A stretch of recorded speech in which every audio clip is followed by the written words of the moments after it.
अब मैं कोरोना या कोई भी वायरल डिजीज़ का बचाव कैसे किया जाए, उससे कैसे हम महफूज रहें, उसका तरीका बताते हैं और फिर उसका इलाज बताएंगे। तो पहले हम बचाव की तरफ जाते हैं।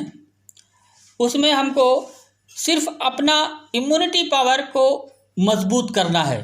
हमारा इम्यून सिस्टम जितना मजबूत होगा, हम उतने ही इस तरह के वायरल डिजीज़ से, कोरोना नहीं बल्कि सारी जो जितनी भी वायरल डिजीज़ें होती हैं, उन सब से हम महफूज रहेंगे। हमको वो कोई भी वायरल अटैक नहीं करेगा और हम बिल्कुल सेहतमंद रहेंगे। चाहे जितना भयंकर तरीके से वायरल फैला हो, एपिडेमिक हो जाए, जो भी हो जाए, हम बिल्कुल महफूज रह सकते हैं। उस वक्त ना हमको क्वारंटाइन की ज़रूरत है, ना हमको लॉकडाउन की ज़रूरत है, ना हमको मास्क पहनने की ज़रूरत है, ना हमको सैनिटाइज़र से हाथ धोने की ज़रूरत है और ना ही एक दूसरे से दूरी बना के रखने की ज़रूरत है। उसके लिए इम्यूनिटी बूस्ट करने के लिए हमको अपने बॉडी में विटामिन सी की प्रचुर मात्रा मौजूद रखनी है और उसके लिए हमको कुछ नहीं करना है।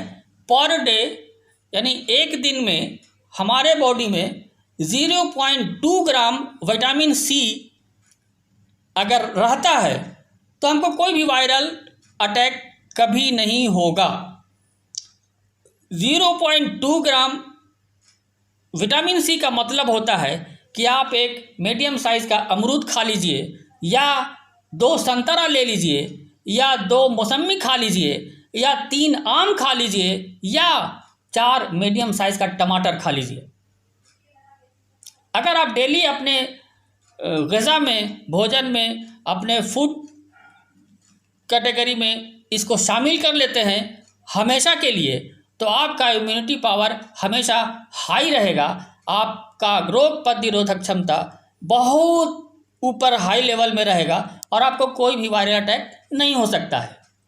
ये तो हो गया बचाव का तरीका, इसको हिफ्ज़ मा तक़द्दुम बोलते हैं। अब आते हैं इलाज की तरफ। अगर आपको कोई भी वायरल अटैक हो ही गया, जैसे अभी के तनाजुर में देखें तो कोरोना, तो कोरोना का इलाज बहुत आसान है। घर बैठे आप 3 दिन में मुकम्मल तौर पर सेहतयाब हो जाते हैं और बग़ैर किसी दवाई के। फ़न तिब्ब के हवाले से यानी यूनानी तिब्ब में हम इसका इलाज इस तरह से करते हैं कि इसमें हम कोई दवाई भी नहीं देते हैं। कोई 1 पैसे की दवाई की ज़रूरत ही आपको कभी नहीं पड़ेगी। आप सिर्फ इतना करें कि जैसे ही आपको फ्लू का लक्षण या सिम्टम दिखाई देने लगे, जैसे हाई फीवर हो जाए, सर्दी ज़ुकाम होने लगे, या जो और भी सारे सिम्टम हैं वो आने लगे, तो आप सबसे पहले मरीज़ का खाना पीना बंद कर दीजिए। घर का पका हुआ खाना बिल्कुल बंद कर दीजिए और पहले दिन उसको उसके वज़न के हिसाब से लिक्विड डाइट देना शुरू कर दीजिए। जैसे किसी एक मरीज़ का अगर वज़न 60 किलो है, 60 kg, तो उस 60 में 10 से तकसीम कीजिए, यानी 10 से डिवाइड कीजिए उसको, तो हासिल हमारा होगा वो 6 आएगा।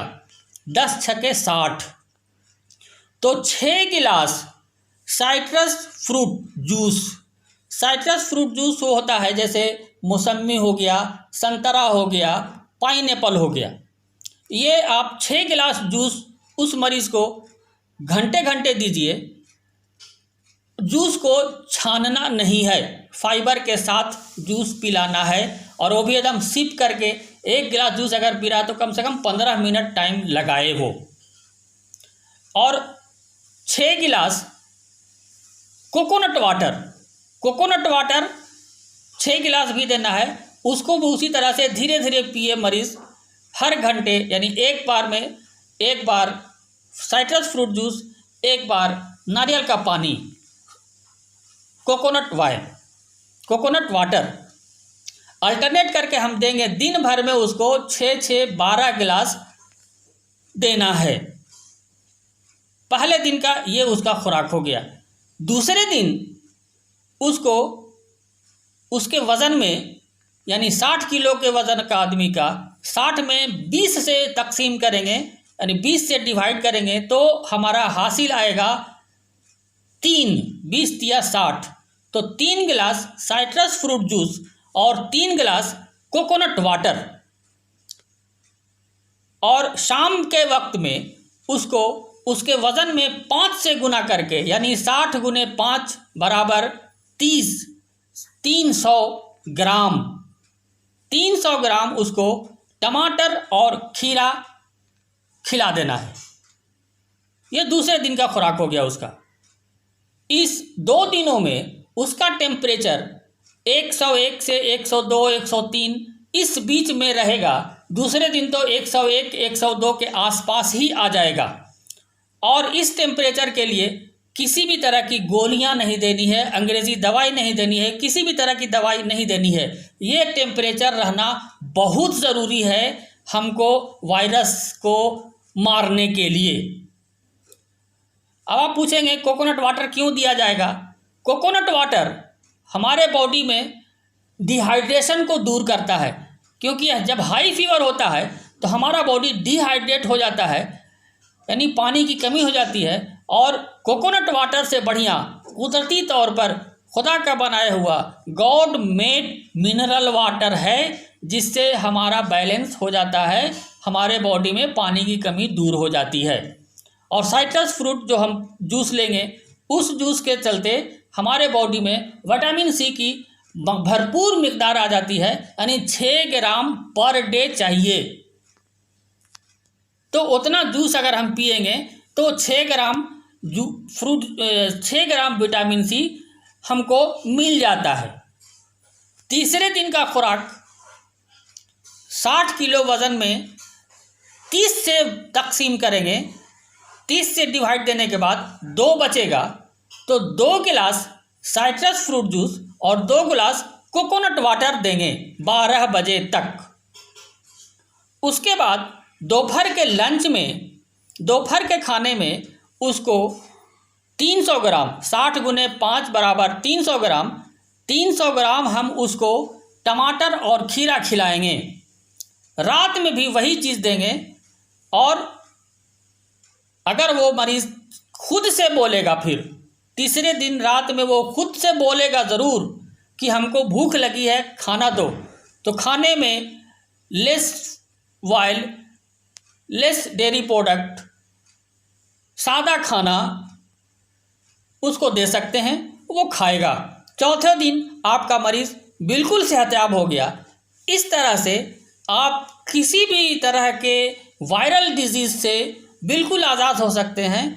होता क्या है कि जब ये वायरस सेल के अंदर जाता है तो वहाँ वो बहुत आज़ादी के साथ मल्टीप्लाई होता है, और मल्टीप्लाई होगा तो सेल तो एक बार भरेगा, तो सेल में जब जगह नहीं बचेगी तो वो सेल का दरवाज़ा तोड़ करके बाहर निकलना चाहेगा। और जब वो बाहर आएगा तो ब्लड के हाई टेम्परेचर में जैसे ही वो आएगा, वो टूट फूट जाएगा, वो ख़त्म हो जाएगा, वो हमेशा के लिए मर जाएगा।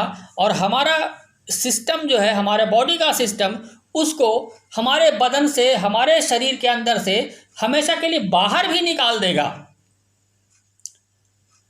तो ये इतना सिंपल इलाज हमारे तिब्ब में मौजूद है, लेकिन ये हमारे फ़न तिब्ब की बदनसीबी है इस हिंदुस्तान में कि हम लोगों को सरकार ने, हमारे यहाँ की हुकूमत ने बिल्कुल इसके इलाज के मामले में एकदम अलग थलग कर दिया है। हमसे कोई पूछताछ नहीं हो रही है, हमको कहीं कुछ नहीं कहा जा रहा है कि आप कोरोना वायरस का इलाज करने के लिए आगे आओ। अगर ऐसा हो जाता तो ये हॉस्पिटल में जितने मरीज़ भर्ती हैं, इनको हॉस्पिटल जाने की ज़रूरत ही नहीं पड़ती और ये घर में ही सेहतयाब हो जाते। हॉस्पिटल में तो जाना ही है इनको, इसलिए कि सरकार का मंशा ही है कि WHO की तरफ से जो प्रोटोकॉल हुआ है उसको हम फॉलो करावें। फार्मा कंपनियां आमदनी करें, खूब कमाई करें, उनके अरबों डॉलर की दवाई बिकेगी। लेकिन यहाँ अगर तिब्बी तरीके से हम इलाज करेंगे तो पैसा तो है नहीं, पैसा तो मिलेगा नहीं, कमाई कैसे होगी इसमें। लेकिन ये बहुत बड़ी बदनसीबी है फ़न तिब्ब की कि जिसके चलते हम लोग एकदम एक बेमकसद ज़िंदगी के तरफ पड़े हुए हैं कि हमको कोई पूछने वाला नहीं है। यूनानी दवाई वाले या हकीम, हम जैसे हकीमों को कभी इस मामले में आगे नहीं लाया गया, और बल्कि बाज़ाब्ता ये कहा गया है कि यूनानी और आयुर्वेद वाले इसके बारे में कुछ ना लिखें, कुछ ना पोस्ट करें, किसी को कुछ ना बतावें। मतलब एकदम बंदिश लगा दी गई है। एक सोची समझी साजिश है, वरना आज हमारा हिंदुस्तान में जो इतना हाहाकार मचा हुआ है, ऐसा नहीं होता। आपको ईरान की मिसाल मैं देता हूँ कि ईरान में एक हॉस्पिटल में 200 कोरोना वायरस पॉजिटिव मरीज़ दाखिल हुए और उनमें से 190 मरीज़ इसी तरीके से वो बिल्कुल सेहतमंद हो गए एक हफ्ते के अंदर में। लेकिन हमारी हुकूमत को ये सब चीज़ नज़र नहीं आती है।